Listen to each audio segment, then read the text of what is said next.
is Dr. LeRoy Horton, and welcome to this webinar that is going to be primarily geared towards beginning implantologists, but anyone that does have some experience is probably going to take away one or two pearls, or at least some justifications for some of the stuff that they already do or have already learned. So I'm going to start with some basic disclosures. This is a webinar that's being created here at the ICOI in Dallas, Texas, in 2023.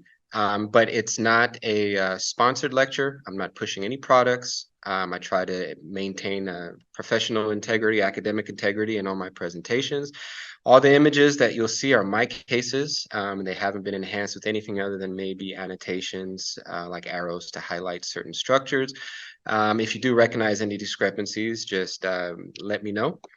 You can email me. My contacts will be in the show notes, and that way I can try to adjust the presentation as such. So greetings from the greater Seattle area. If you're a Seahawks fan, if you're a Sounders fan, or if you just like to visit the Northwest, we have some great attractions, especially downtown Seattle, but the entire Northwest is extremely beautiful. A little bit about me. Grew up in a little town, a suburb of Athens in Greece. And it's amazing what you can do with technology nowadays. You can zoom in on exactly where I grew up. So I grew up on the base floor of this building, and each floor was a different family member and a set of cousins. So in Greece, you tend to build up because it's a very small country instead of spreading out as a family. This is me, the chunky little baby in the middle, and my grandparents and some of my family in Greece. We immigrated to the US, me, my mother, and my brother in the 90s. A little bit about me, I'm an avid adventure seeker. In a different life, I was a competitive amateur fighter in all realms and arenas. And right now, I make a living based out of Tacoma, Washington. This is me and the beautiful family back in Greece for my cousin's wedding. And this is us recently in Cabo. But enough about me. You came here for implants. So what we're going to do is I've been placing implants for a very long time. I graduated from the University of Washington in 2007. Started doing implants right away. I've been a longtime member of the ICOI, so long that I paid my dues and went through the fellowship, mastership, and got my Diplomate status back in 2019. I did recently sell my offices in 2021 and decided to complete a perio residency, which puts me wrapping up my time there at Oregon Health Sciences, and this is my view from the residency room. Now, I always like to give a little bit of my history as a clinician, because if you're saying, why am I listening to a third-year perio resident? I have been doing implants for the greater part of 15 years, but transitioning the second part of my career to academia, I decided to sharpen up my research and knowledge base of literature, which you'll see a lot of in this presentation. So lecture objectives. We're going to review two basic cases. As we take this journey through these cases, we're going to discuss literature that justify all the clinical decisions that I make along the way. I'm going to offer some techniques for each phase of treatment. We're going to develop a knowledge base, especially for you beginning providers, so that way, as you're navigating the world of lectures, like here at the ICOI, or the vendor booths, and you're talking to all the salespeople, you'll have a lexicon and a knowledge base to be able to sift through what may be sales and what is actually science and proven out by data. What we're going to do is we're going to strengthen the understanding of why, because you're learning the how, and the why is going to make you a stronger clinician.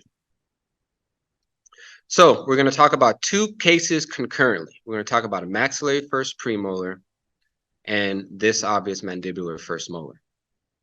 Now, if we look at some classic studies going back to the 80s by Gare and others, we see that the most frequently fractured teeth are going to be your maxillary posterior and your mandibular posterior. And if you look at this graphic on the right-hand side, the most common feature of a tooth that fractures, or the two most common features, is going to be prior endodontic treatment or a multi-surface amalgam, both of which are featured in these two cases. Now, this particular case here, you can see on the x-ray it's fractured. The restorative dentist deemed it non-restorable. They did a patch job to satiate the patient and provide some type of very temporary aesthetic fix until they landed in my chair. And in this case, the lower mandibular, there's recurrent decay down all the way to the furcation. And again, the restorative dentist deemed it non-restorable. Now, before you do any implants, you really have to get a hold of the health factors that could potentially affect your implant surgery. So we know from Moy in 2005, the dental implant failure rate is pretty low. And there's no absolute contraindication to implant placement. However, certain things can affect, and certain things that we might assume affect may actually, when you look at the data, not have much of effect on our surgical outcomes. So when you look at things like gender, hypertension, history of coronary artery disease, lung disease, steroid therapy, chemotherapy, hormone replacement therapy, for postmenopausal women, they're not necessarily associated with significant increase in implant failure when taken alone. Now, when you look at smoking, diabetes, head and neck radiation, and postmenopausal estrogen therapy, you can see, especially when you have a combination of these, some increased failure rates. And we'll talk about some of the nuances of these as we go along. Patients who disclosed a history of smoking had a failure rate of up to 20%. That likely occurred within the first year of implant placement. And in general, smoking is going to be your number one predictor of complications. Maybe not failures, but you're definitely going to see higher rates of complications or non-ideal results. When we look at Bain in 1993, smokers had a failure rate in this study of about 11.28%, where non-smokers had a 4.76% failure rate. Ultimately telling you that you have at least a two times rate of implant failure when someone is smoking. Other things that affected failure rates, the surface of the implants. So HA-coated implants in a periodontally compromised patient, or I take that back. So it's not the coating, but the patient that has active periodontal disease. In this particular study, looked at hydroxyapatite coated implants and saw that there was a 2.5 times higher failure rate when the patient had compromised periodontium or active periodontitis versus a periodontally healthy group. So there's going to be some factors you have to sift through when you're doing your health history of your patient, and you're going to be creating a risk analysis, almost like an actuary, on whether or not your particular maybe starter treatment that most patients get needs to be modified, needs to be canceled, needs to be enhanced in any way, so you can tailor your treatment to that specific patient and their specific health conditions at the time that you see them. Now, I get a lot of questions regarding osteonecrosis of the jaw, especially in relation to oral bisphosphonates. And so, according to Rogerio, in a consensus statement by the Academy of Oral and Maxillofacial Surgeons, what they found is that within the first 2 years, there's almost a 0% chance of osteonecrosis due to oral bisphosphonates. From 2 to 3 years, you see a 0.05%, 3 to 4 years, 0.05% still. But anything over 4 years, about 0.2%, which isn't a great number, but no one ever wants to be in that 0.2%. And you have to make sure the patients know that, especially if they have a history of bisphosphonates. And a lot of offices now will have a separate form specifically for patients that do report that they've taken bisphosphonates sometime in the past, a separate consent form. Now, if we look at IV bisphosphonates or some other monoclonal antibody therapies for osteoporosis, what you'll see is that there is slightly increased risk. So for IV zoledronic acid, for example, if they've been on it for 1 year, the incidence of osteonecrosis is 1.6%. For 2 years, is 2.1%. And for 3 years or more, it's 2.3, which those are numbers that become a little bit more daunting than your 0.2% that we saw with the oral forms. But again, if you're informed and you're taking precautions, or if need be, maybe referring to someone that has a little bit more experience, especially with patients that could handle complications if they came up. So we're at the point of We diagnosed the patient as needing extractions. We did a health history workup. Now they're in our chair. We get the tooth out. On lower teeth, you might end up using a lot of sectioning techniques because you want to be able to, when we say minimal trauma, there's a couple things that the previous version of this term, which was atraumatic trauma, was a little misleading, right? Anything you're doing to take a tooth out of a mouth, to disconnect connective tissue, to dislocate a tooth from its periodontal ligament, is going to be traumatic to some form. So the sticklers on language don't like the term atraumatic, but they do like minimal traumatic. So you're going to do whatever you can, whether it's sectioning, whether it's vertical extractors, whether it's just good old-fashioned forceps technique. Try to get this tooth out without laying flaps bigger than you need and without destroying more bone than you need to destroy. But you have to do ridge preservation if you're going to set yourself up for implant therapy, especially in cases where you cannot do an immediate implant. So in both these cases, we used either allograft or some mix of allograft or xenograft. We use collagen membranes. I use a lot of DPTFE, non-resorbable membranes. I use a lot of PRF in my practice. This isn't a lecture that's going to give you all the details of how to do ridge preservation, but we are going to talk about why ridge preservation is important. So here's our upper tooth. You saw the lower tooth. Now, if you look at some of the classic studies like the Schropp study, what we see is that after tooth loss, alveolar bone rapidly recontours. And what you can get is an average loss of up to 50%, and 25% will occur within the first year. All right. Now, if you look at this graphic on the right-hand side, the molar, number 19, has had ridge preservation. And you see the width is harmonious with the width of the ridge as you go posteriorly and anteriorly, because that area was preserved. When you look at number 28, what do you see? You see this big concavity on the front side, or on the buccal side. Now, that doesn't mean that you don't have enough bone for an implant, but that bone that you do have, even if it's technically enough, it's not in the right place to drive a restoratively driven or prosthetically driven implant placement. So ridge preservation is going to be key, even if you're not placing a lot of implants now, even if the patient may or may not be able to afford it. It's going to be key that you keep those dimensions of bone, because it's going to set you up for a future implant. But also, even if you end up doing a traditional fixed partial denture or a bridge, that's going to be less space that you're trying to compensate for prosthetically. So this classic study by Araujo shows what happens in the first couple weeks after tooth extraction histologically, right? So you see that you're going to get this granulation tissue, right? Initially, you're going to get a clot in the center on this left side by the first week. You're going to get this really amorphous tissue that forms. Now, in that center, starting at the bottom, you're going to start getting woven bone that's going to mature, and bone forms from the blood supply, and most of the blood supply in the socket is coming from the medullary bone in the lower parts of the socket.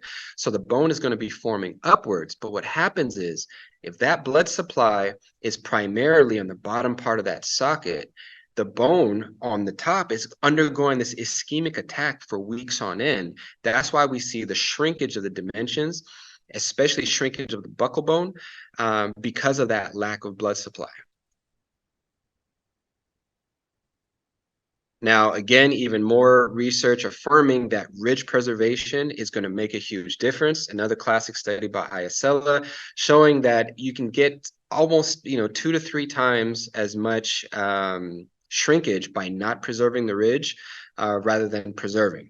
And sometimes, especially in the world of implantology, a millimeter is a mile. So if you can prevent getting upwards of 3 or 4 millimeters of shrinkage, that's going to set the patient up for success and also set you up for success, because that means not only do you get to place the implant, you get to charge for the implant, you get the production of the implant and the crown. So what you're doing is you're making yourself not only more viable for the future treatment, but also giving the patient something that is going to improve their quality of life without having to then rebuild bone because you already preserved the bone that was already there. So we let both of these sites heal minimum of about 3 months. And you see in our maxillary premolar, we have a nice thick ridge that's still there. If you look at the contours, if you can see my cursor here, they're rather harmonious with the contours of the neighboring teeth. In the lower arch, again, we've gotten maybe a little bit of shrinkage, but remember, the bone is always going to remodel a little bit. What you're trying to do is minimize that reduction so that it's inconsequential. So you can see here, we have more than enough bone for an implant. So even if we lost 0.5 millimeter of dimensions on the buccal here, it doesn't matter to us aesthetically, nor does it matter functionally. Another big thing we're going to talk about, now that the area is healed, you have to look and make sure, do you have enough keratinized gingiva? If you look at Salvi's paper, he's quoted as saying the presence of keratinized mucosa around implants is strongly correlated with optimal soft and hard tissue health. Okay, we know that keratinized tissue retains less plaque and shows less inflammation. Peri-implant mucositis and peri-implantitis are inflammatory conditions that are caused by plaque. So if we have tissue that retains less plaque and shows less inflammation, that's going to reduce our incidence of mucositis and implantitis. If we look at Ware's animal study, where they put ligature ties and induced inflammation, it showed that implants with just mucosal tissue showed more loss of attachment, recession, and inflammation than implants that had the same induced inflammation but had at least 2 millimeters of keratinized gingiva. So it's not an end-all be-all, and the data will show that a person with immaculate health and immaculate compliance to coming in for their cleanings, you don't absolutely have to have KT, but you got to think about it. Most of our patients that are getting implants are higher risk. Why? Because there was a reason they lost that tooth, whether it was decay or periodontal disease. So these are not always going to be your most compliant and most hygienic persons as far as their home care goes. So having that KT is somewhat of an insurance program that's going to help defend against, typically high rates of peri-implant mucositis, which some studies put it at around 40%, or peri-implantitis, which other studies put that at anywhere between 15 and 20% of the cases that are out there. So we live in a digital age, and with this case, I have taken you through the patient workup, the extraction, the ridge preservation. Now we got to start planning our implant. Now, in general, you can freehand a lot of implants. In one of these cases, I do freehand, but what you do is you still digitally work it up. So that way you can develop a digital plan in your mind that guides your hand doing surgery. But for this upper one, we made a guide. So we use any myriad of software that's out there, whether it's Blue Sky Bio, DTX, Simplant. They all work great, Anatomage, and you can plan where you want your implant. You can plan where your crown is going to be, and you can make sure that that implant is the best possible compromise between the biologic factors of where the bone is and your prosthetic factors with where you need it to be for that future crown. But why do we do it guided if you have the ability to do it guided? Well, if you look at this study by Romandini, what they saw is that the mean depth deviation when you compare guided to freehand is anywhere between 0.43 and 1.24 millimeters in flapless guided versus 0.5 to 2.2 millimeters in flapped freehand. Okay, so you have twice as much deviation in your depth when you're going freehand versus guided. If you look at angular deviation, the same thing. Okay, when you have a guided surgery, their averages were between 2.2 and 3.58, where freehand, that angulation was up to almost 10%, which if you're working in a big molar area might not be a big deal, but if you're replacing a very small tooth, like a maxillary lateral incisor in a very tight space, that 10 degrees can be very consequential. So again, is guided always going to be necessary? No, because in one of these cases that I'm showing you, it's going to be freehand. But when you have the ability to do it, it does make you that much better of a clinician because you're using technology to your advantage. So in this upper maxillary premolar, you can see here we designed a guide on the software, and this is what the guide looks like in the mouth. Now, in my case, for the most part, for most posterior teeth, I would do pilot hole guides.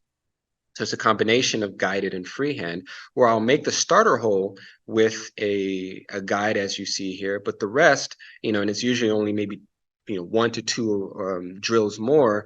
I let the path of least resistance created by initial osteotomy to guide my my sequential drills. In non-guided surgery, again, you're still working it up on the software. You're developing an eye for where's the anatomy, where's the central part of bone, where's the cortical bone, where's the medullary bone, where are your neighboring teeth, how deep do you need to be? And you're formulating this plan in your head that then you then translate using your mind, your skill, the help of your assistants, to be able to have a successful surgery without a surgical guide. And so you see here, the planning files in the left and the middle, and on the right, you can see that as I'm looking at this implant throughout the process of my surgery, I'm confirming that what I planned in the software, I'm visually seeing at the time of surgery. But let's talk about flap management, right? We're starting our surgery. How are we going to either augment the keratinized tissue? How are we going to preserve keratinized tissue? And there's many different ways. There's no one right way. In this case, we use a tissue punch. Here, this is one of my cases. It's a very bulky ridge. It's very minimally technique sensitive as far as implant cases go, because you have so much bone and so much space. You have a ton of KT. And so I was able to be very conservative and only remove the minimal amount of tissue I needed to remove to be able to put this implant in. But let's say you have, as in this case, a little dip of your KT. You may technically have enough, but let's say I want to augment that area. Well, I could raise what we call a finger flap, which is just a horizontal incision slightly to the palatal of the midline. And it's just straight vertical incisions past the mucogingival junction, not too much wider than your width of the implant. That way I can reposition that tissue and move all that KT more buccal. So that's what that looks like with the sutures. When you look at it the day of surgery, you can see how I took all this KT that was at the crest and I just simply repositioned it. And here we are after healing, instead of having this dip of mucosal tissue potentially encroaching into the space of my restoration. Now I've got this thick patch of keratinized tissue that actually, in this sliver where my finger flap was, I have more KT than in the neighboring areas. And that's our implant placement there. You could do something called a roll flap. So let's say you want to augment just the thickness of that tissue. You can deepithelialize your crestal segment right in the center. You'll do the same horizontal incision, slightly palatal of the midline, and then you'll do vertical incisions, but you won't extend to the mucogingival junction. And now all you have here is a connective tissue graft that you're going to release from the underlying crest and then tuck it under the buccal. So instead of harvesting tissue from a different part of the body, this tissue here that we were just going to remove anyway and either toss or move to a different position, we're actually going to retuck it under and thicken up this tissue on the front of your implant in a very easy and inexpensive way. So you'll see here, we created our osteotomy with our drills, and we simply rolled that tissue underneath, folding it underneath itself, creating a thicker bed of connective tissue. And as the study shown, not only having keratinized tissue helps, but having a thicker biotype also leads to less recession of bone from the crest over time. So we can thicken up that tissue in a very easy and expensive way. It's better for the patient, and it's better for your implant success long term. Now, in the lower case, what I wanted to do was two things. I wanted to move the KT to the buccal, like I showed earlier. In this particular case, I used a chair-side custom abutment using the cervical system. And what I'm going to do is I'm going to preform the gingiva So that way, instead of having a perfectly round cylindrical gingival pathway to the implant, I'm going to form a more anatomically harmonious shape using these custom abutments. Because you can see, everything that we've seen before is perfectly round as far as most of our prefabricated abutments. But you see the teeth are not perfectly round. So in some cases, and it's not as consequential in the posterior, but this is where you can get comfortable with it and then transition this to your work in the anterior and their aesthetic zones. You can preform the gums to be more of a match to what the natural tooth shape is going to be. Now, when it comes to my implant choice, and we'll go through these different features here in a few moments, I typically use a tapered implant.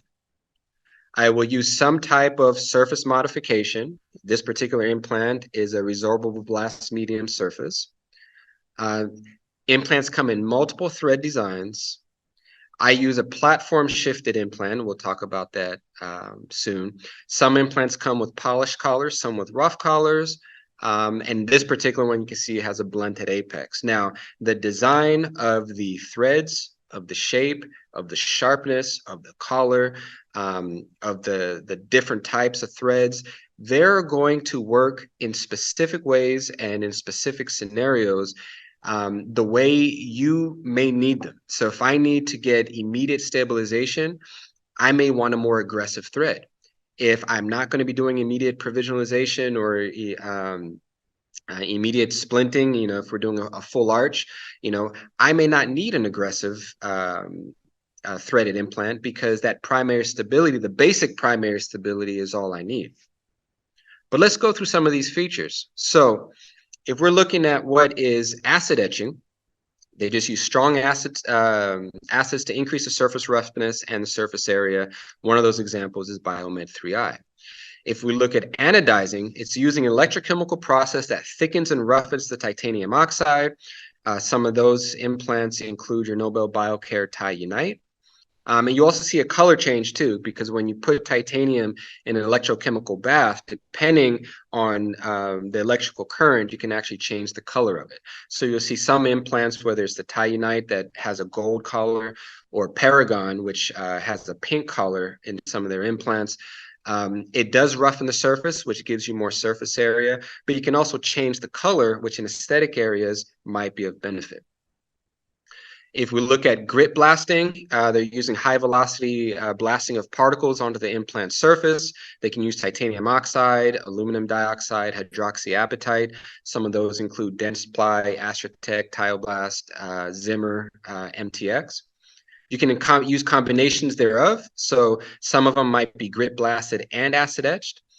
You can see implants that have hydroxyapatite coating, which is it's an osteoconductive medium that's blasted onto the surface of the implant. And what it's thought to do is it enhances your osteoblastic ability to bind to the surface of the implant, to create and turn over bone, and eventually that hydroxyapatite is broken down and incorporated into the native bone that is now in contact with the implant. And you can use laser ablation and plasma spraying, which again increase surface area and allow the body to have a greater amount of implant surface to attach to. But you're going to ask me, well, which one's the better one? Well, a lot of the studies out there, whether we're looking at this Klima one or the DICOI, you'll see a lot of studies that compare a particular surface to a machined implant. And initially, implants were machined. They were smoother.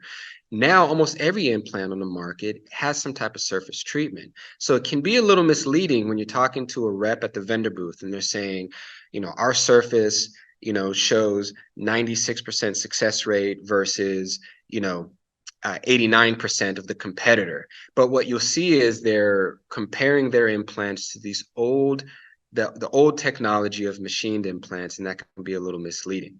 Now, whether you're looking at one of those type of studies that I referenced, or a study that looks at different current and contemporary surface treatments, what you see, and there's not much of a difference. All these implants are boasting success rates of 95+%.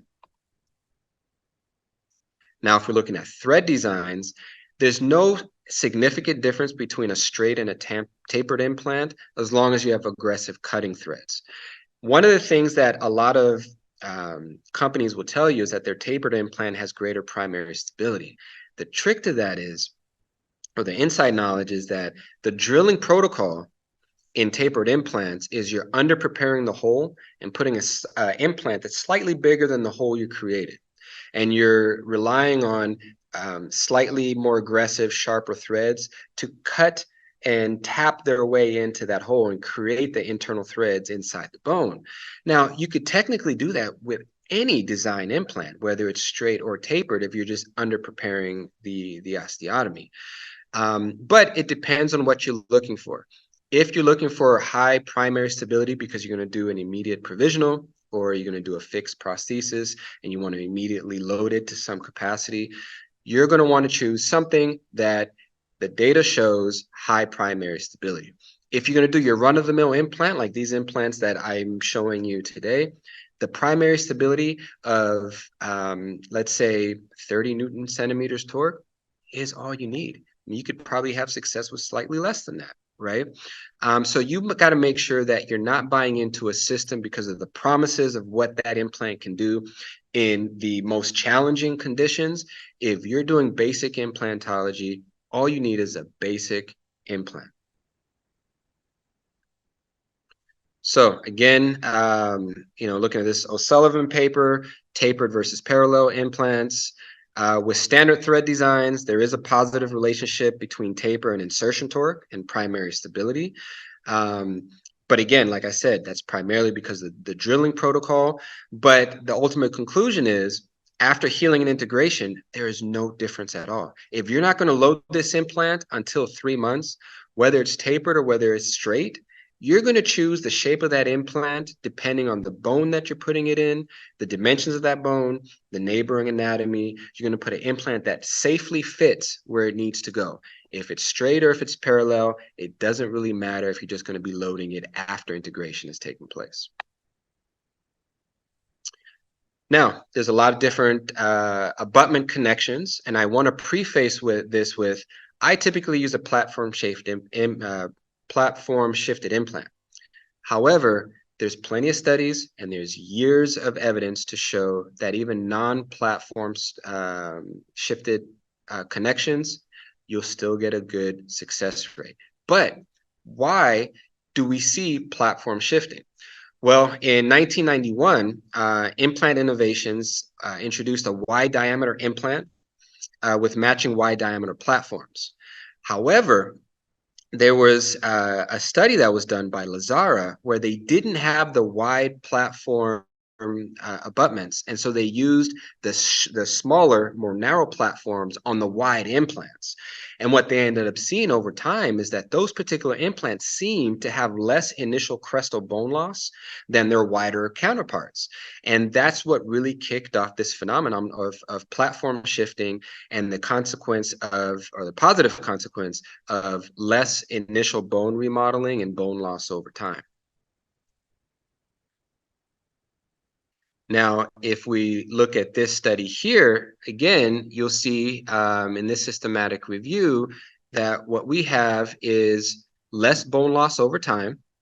Okay, so you look at this forest plot here, platform switching, when you're looking at crestal bone loss around the neck of an implant, favors platform switching versus platform matching. And there's a couple theories to that. So when you have a matching platform, and I'll play this video for you here, what you'll see is when there's forces on the implant, there's a micro gap that you cannot get away from. Now, what that micro gap is going to cause is fluid movement and pressure movement, and also buildup of potentially bacteria. When you move the platform further in, Now you have a more conical connection, so you almost get this cold welding of material, like you see in engineering of like engines and planes with the Morris taper.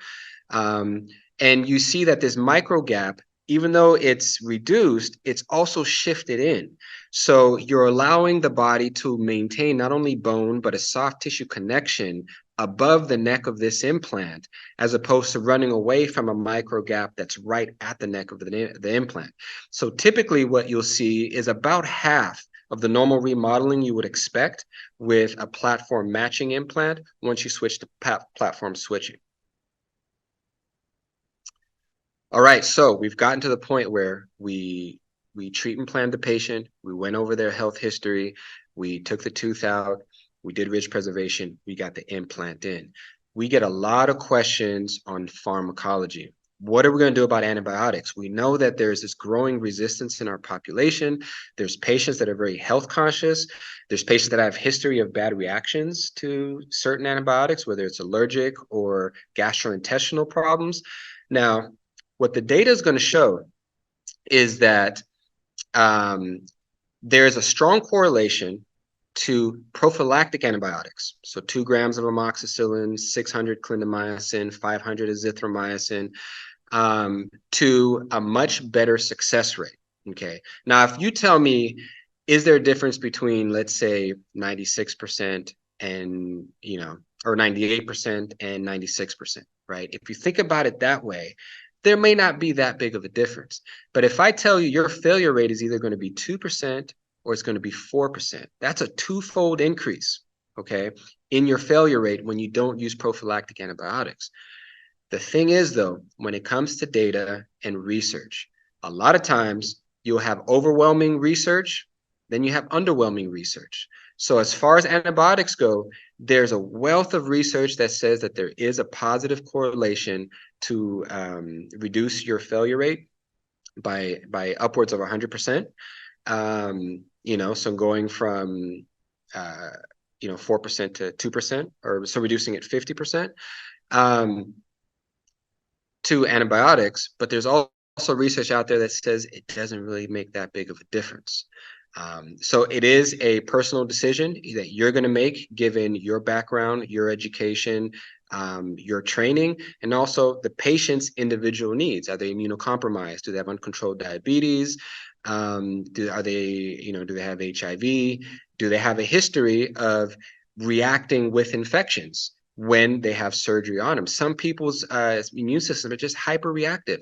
And whether it's immense inflammation or they get infections really easy, all that stuff is what you're going to take into consideration when you're deciding your pharmacological therapy, either before an implant or for the week following implant surgery.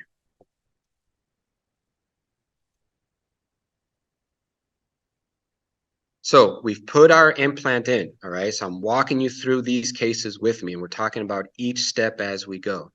We got the patient worked up, took the tooth out, ridge preservation, we got the implant in. Now the implant is healed, it's integrated. You can see on this upper one where we had, even just a slight buccal depression, we've been able to thicken up this tissue, okay, with that roll graft that we did. We've got bone that's still at the neck of this implant. Soft tissues are pink and firm and healthy. Same thing on this lower implant. The implant is nicely embedded in the bone. You see, it actually looks like we got bone growth up to, if not slightly over, the neck of the implant. We've molded our tissue very well. It's pink and firm. We've moved all this keratinized tissue to the buccal using that crestal finger flap. And now let's talk about impressions, right? We're ready for the prosthetics. So again, what I'm doing, this is geared towards your either new implantologist or someone that's just doing your basic cases. But it's nice not only to look at the literature, but to look at some of the techniques that might either add to what you're already doing, even if you have more vast experience, or at least justify what you're doing by seeing that another clinician is looking at the same data you're looking at and coming to a relatively similar or the same conclusion. Now, we're here to take an impression, and we're going to use an impression coping, an open tray impression coping. And what you always want to do is when you place this impression coping in and you screw it in and it's finger tight, take an x-ray to make sure it's fully seated. The last thing you want to do is take an impression with an impression coping that's not fully seated, because any degree of inaccuracy in this impression is going to be translated to the model, and that's going to be translated and exacerbated in what the lab is going to send you back as the final restoration. So quickly, we'll go through this video of what a open tray impression looks like. So here we're placing our open tray impression and screwing it into the implant. We've dug out a hole in our quadrant tray. And just like a regular crown, we're going to put some light body or medium body PVS. We're going to put a tray with some heavy body PVS over. And you see, because we dug that hole into that the quadrant tray, now we can access the hex component of the impression coping, unscrew it, and when you remove the impression tray, that impression coping is embedded, fixed in that position. We can place an analog and connect it to that. So when the lab pours up the stone model, you're going to have a model of the teeth and a model of the implant exactly inside the model where it would be in the bone in the natural mouth. But you may not either have room for an open tray, and so you're moving to a closed tray, and closed trays are slightly different. A little more technique sensitive, and I'll show you why. But you're doing something very similar. You're placing a smaller, less retentive impression coping inside your implant. You're still screwing it down, but you're using a quadrant tray that doesn't require a hole. You're going to do the same thing with your PVS, whether you use a light body first and a heavy, or just a heavy body, because there's less grooves you have to get into. But when you take this out, the impression coping is actually going to stay inside the implant, as opposed to what we saw with the open tray impression. Where it's technique sensitive now is you have to remove this from the implant and manually reposition it back into the impression, and hope that you're skilled enough and experienced enough to use the minor retention features to make sure that you're placing it back in there accurately. Because again, if it's slightly off, all those inaccuracies are going to be translated to what the lab is doing and then exacerbated in your final product that they're going to send back. Well, we went through open tray and closed tray. We definitely got to talk about digital impressions. Now, the reason why I started with the first two is not everybody may have a scanner yet. Okay, you may have just started doing implants, so we have to show what is the old school way of doing stuff. But we're in a new age now. So what we're going to be dealing with is what's called a scan body, where we, again, screw this into the body of the implant. But instead of using gooey impressions, what we're going to use is technology. We're going to use cameras that take hundreds to thousands of frames per second, and we're simply going to scan this, and it's going to reproduce a three-dimensional model on your computer. And this is a very basic, rudimentary, software using the basic CareStream that's in black and white. And we can send these files directly to the lab, and then they can design and fabricate our final prosthesis off our digital files. You don't have to worry about anyone coming to pick up your file, potentially losing it in transit from your office to the lab. You don't have to worry about inaccuracies, because this is very, very accurate. And it also is very impressive to your patients, because not everyone likes having large trays with a lot of gooey material in their mouth. So let's talk about, I've taken you all the way through this journey on these two cases where we're ready to put the crowns in. Let's talk about some strategies on how to safely, accurately, and efficiently put these crowns in the mouth. So in this particular case, we removed the healing collar. This is the model. This is the implant in the mouth. Again, looking almost exactly the way it does on the model.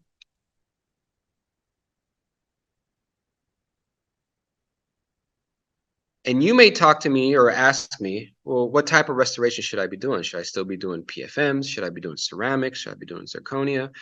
Well, if we look at a Peterson meta-analysis, looking at the 5-year survival rate, what we saw is a 98.3% survival rate of metal ceramic implant supported crowns and a 97.6% for zirconia implant supported crowns. About 86.7% of the metal ceramic crowns experienced no biological technical complications over the entire term of this observation, and the corresponding rate for zirconia was about 83%. And mind you, when we talk about complications, they could be something as, inconsequential as a piece of porcelain fracturing to coming loose. So the survival rate is high and the complication rate is relatively low as well. The 5-year incidence of chipping of the veneering ceramic was similar between the groups. So as we know, we can have a metal base with ceramic that's veneered on top of it. You can have a zirconia base with ceramic that's veneered on top of it.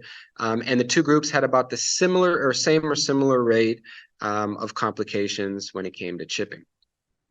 So what we did see, however, is that there was a significant amount, a statistically significant higher amount of failures due to ceramic implants or implant crowns fracturing. But when you look at the heart of this data and any other data that will show something similar, it really comes down to the thickness and the design of the restoration. We've all seen those videos of someone taking a zirconia crown and pounding it with a hammer into a block of wood, and the zirconia not breaking. Instead, it's actually sinking into the wood. If you have enough thickness of material, zirconia is absolutely extremely strong. But if you thin it out, let's say the lab made the crown, it's high in occlusion, and you have to really reduce a lot of structure to get it down into a proper bite, what's going to happen is thin zirconia is extremely brittle, and you'll see higher incidences of fracturing when you don't have enough thickness of material. So in this particular case, we are ready to deliver our implant, as you see. Now, when you screw your implant in, back in the day, we used to use just cotton. We take a cotton roll, or a cotton ball, and we stick it in this access hole after we screwed the implant down to the proper Newton centimeters.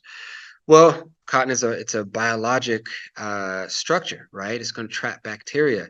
If you've ever had to remove the composite and take that cotton out, you get this foul smell, right? You got bacteria just brewing in there. So we like to use now Teflon tape, because it's not going to adhere bacteria. It's not going to it's not a carbon-based product, so you're not going to have the bacteria being able to survive in there and to potentially create a zone of or a resource of bacterial infection. And so let me go back here. You'll see with the maxillary implant, we're able to tighten the implant down, cover the screw with Teflon tape, and then cover it with composite. And you can choose a shade of composite that matches your implant crown.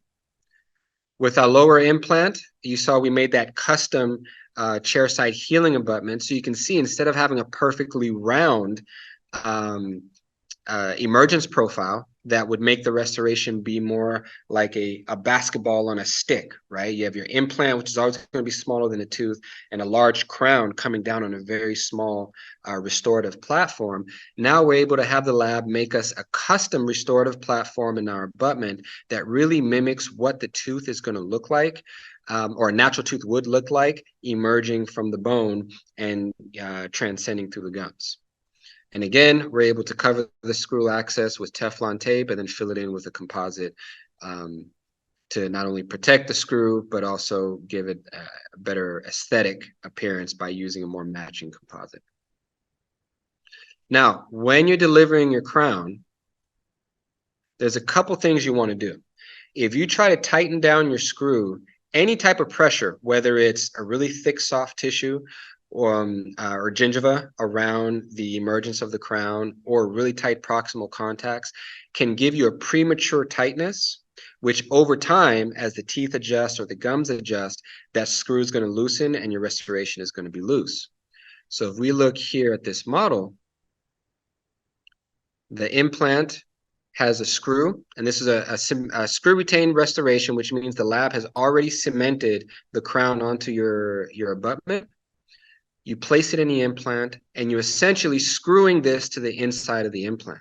Now, every system is going to have their desired tightness, and your job is going to be using whatever tool comes with your implant kit, whether it's has a bend bar or whether it has a torque breaker, or whether you have a handpiece that has electric sensors that tell you how tight it's going to turn to. You're going to tighten that screw down to the desired and manufactured recommended tightness. In this case, this particular system goes to 35, and that's what you do. Now, what you're going to want to do is double check to make sure, let me go back one slide, that you've bypassed all those things that I said could give you premature resistance and tightness. So what I do is I have them bite down on a cotton roll really tight and just hold it. Then I tighten it down to 35 Newton centimeters. I have them bite down again on a cotton roll. Then I have them grind side to side. So we're really trying to push any premature pressures or resistance out of the way, right? If it's tight contacts, we'll be able to use our floss to see if maybe we need to adjust the interproximals. If it's thick, soft tissue that's getting in our way, we're going to be expanding and blanching it a little bit, especially here in the posterior where we have really thick tissue. And if we can move that tissue out of the way without hurting the patient, we can tighten it down and make sure that the 35 Newton centimeters is a true 35 Newton centimeters. So we got all the way into delivering this restoration. Now we're going to make sure that the bite is good. When you are checking occlusion with implants, ideally what you want is what we call shim stock occlusion, which means it's just in contact enough so that if you bite down hard, if you're chewing food, there is going to be some actual cutting action and grinding action, but you don't want it hitting higher or harder than your neighboring teeth. And in this particular case, where you have protective occlusion, meaning you have a full set of teeth, you want to use the other teeth to protect this implant from undue occlusive forces. So if we look at this video here, you'll see that I have my articulating paper, and this is the thinnest one that we had in the office that day. And what I'll do is when I'm checking occlusion, I'll look at one tooth in front, and that tooth you can see is grabbing the paper. One tooth behind, that tooth is grabbing the paper. But the implant crown, I want it to where it's barely giving me enough resistance that I can still take it out. So in an ideal world, you don't want to open contact. But what you want is just enough contact that if I pull, it's giving you a little resistance, but it is able to move. Whereas the neighboring teeth you saw, I tugged on it pretty hard and that paper was not going anywhere. And that's what we call shim stock occlusion. And that generally is a good goal to have when you're setting your bite for your implant restorations. So here we have our implants restored. Again, always take x-rays, whether it's through your implant surgery, the impression process, and your restoration process, because you want to make sure everything is properly seated.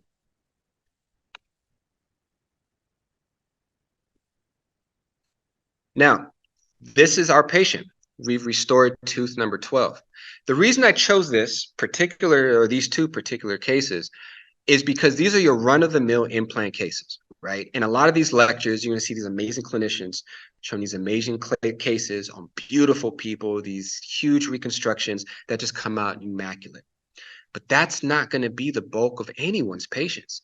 You're going to have your middle-aged and older person who has a mix and match of existing restorations, fillings, slightly different colorations. Your aesthetic demands may or may not be really high.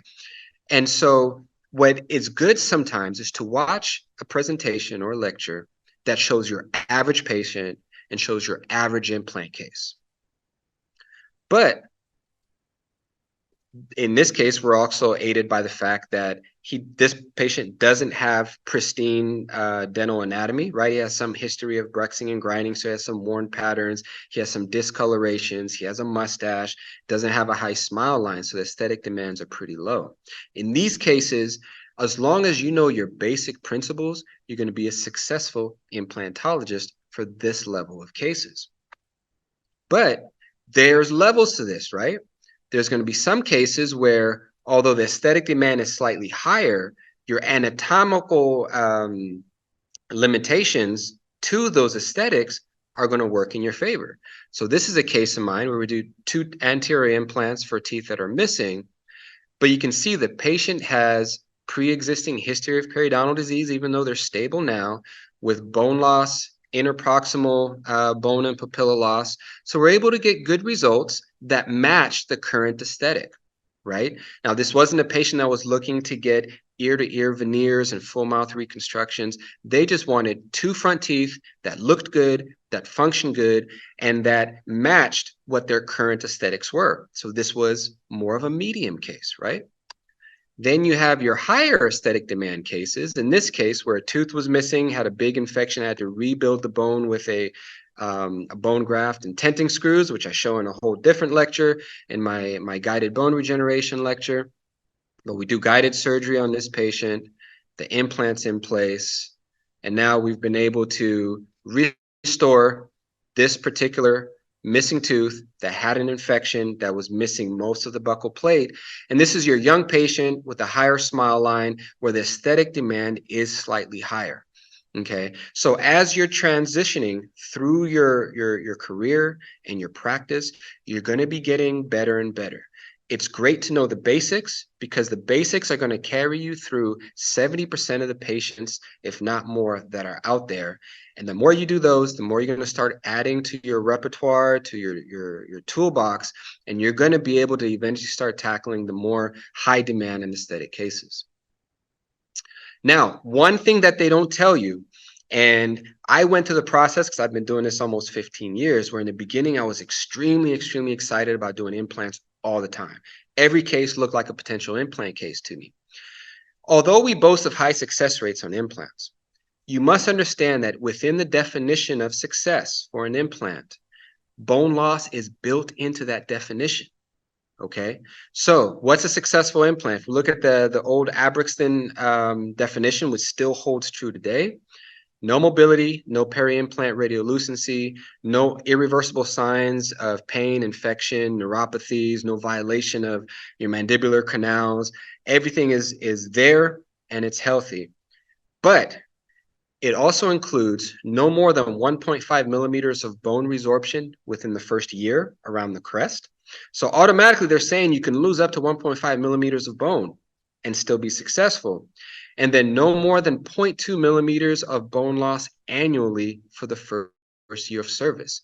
So what they're saying is that for a certain portion of your patients, success means the expectation that every 10 years, they will have lost an additional millimeter of bone. The reason that's important is we're placing implants on patients that are younger and younger now. It's not just your patients that are in the 50s and their 60s who, if the US life expectancy is just under 80s, if they lose 1 millimeter of bone in the next 10 or 15 years, it's not going to really matter.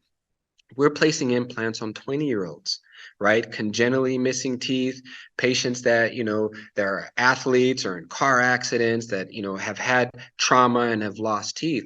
And what you need to know is that you need to be able to make decisions to manage these patients over the lifetime, not only of your career, but their lifespan with that implant in place. So that means educating your patient on how to take care of it to reduce inflammation, the importance of coming in for maintenances, wearing night guards, protecting their occlusion. So we need to start thinking, if we can save a tooth, let's save a tooth. And when we put an implant in, just remember the time clock has started. And this doesn't mean that every patient is going to lose bone. It means some people are going to lose a little bit of bone over time, and some people are going to lose a lot of bone. But you need to do what you can do as a clinician, as an advocate for your patient to set them up for the best possible success as their lifespans are increasing. So what is my parting message to you here from the ICOI? Well, learn as much as you can and then learn more. You're going to see amazing clinicians and lecturers that are showing you these very high-level treatment modalities. But just remember, they all started just like you. Okay, you start with the basics, and over time, over 5, 10, 15, and some of these clinicians, you'll hear them say they've been doing this for 40 plus years. It takes a really long time to become amazing. But what you need to do is start where you're starting. When you become proficient where you're at, that's when you move on. Don't chase perfection, aim for consistency. Okay, if you have systems, algorithms of decision making that provide for consistent, good results, that's what's going to drive your implant practice. That's what's going to drive your confidence and your ability to eventually treat more and more complicated cases. With time and practice, your good is going to become excellent. As long as you're putting the work in, as long as you're coming to lectures, or listening to lectures such as these, if you're a beginner, even if you're have more moderate experience, as long as you're always challenging yourself, your good will become excellent. The basics, again, the basics always work, and as you become more and more proficient, your basic level elevates. So before you know it, what you consider basic is actually advanced. And that comes with time, practice, and dedication. All right. Thank you so much.